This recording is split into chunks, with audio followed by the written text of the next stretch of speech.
اس کے نقصانات international level پر ہوتے ہیں.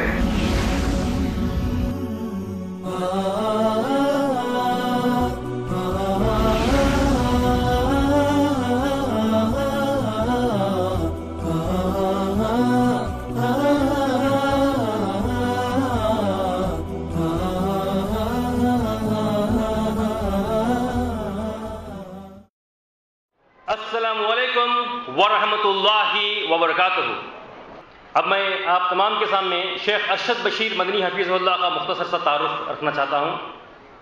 شیخ ارشد بشیر مدنی حافظ ہیں. آپ کا تعلق حیدرآباد سے ہے. آپ عمر آباد میں عالم اور فضیلت کا کورس مکمل کرنے کے بعد آپ مدینہ روانہ ہوئے. الحمدللہ مدینہ طیبہ میں آپ نے تخصص فی الحدیث میں سند حاصل کی. تخصص فی الحدیث وہ سائنس ہے، وہ سبجیکٹ ہے جو صحیح حدیث اور ضعیف حدیث کا علم کو بانٹنے والا جو اسپیشلائزیشن ہے، اس میں ماشاءاللہ آپ ماہر ہیں. آپ مدینہ سے لوٹنے کے بعد دعوت دین کے کام میں جڑ گئے. بالخصوص غیر مسلموں میں اسلام کی دعوت پہنچانے کے کام میں آپ جڑ گئے، اور ساتھ ہی ساتھ آپ نے MBA اور MPhil بھی مکمل کیا. الحمدللہ آپ انڈیا کے پہلے عالم دین ہیں جنہوں نے مدینہ سے سند حاصل کرتے ہوئے ماشاءاللہ کنٹمپرری ایجوکیشنز میں ماشاءاللہ آپ نے انگلش میں MBA اور MPhil مکمل کیا. اب اللہ کے فضل و کرم سے آپ سوئٹزرلینڈ سے ماشاءاللہ PhD بھی کر رہے ہیں. آپ میڈیا میں بہت مشہور اور معروف شخصیت ہیں. ETV اردو جو ETV کا اردو چینل ہے، اس میں تقریباً 5 سال تک آپ live question answer session handle کرتے رہے.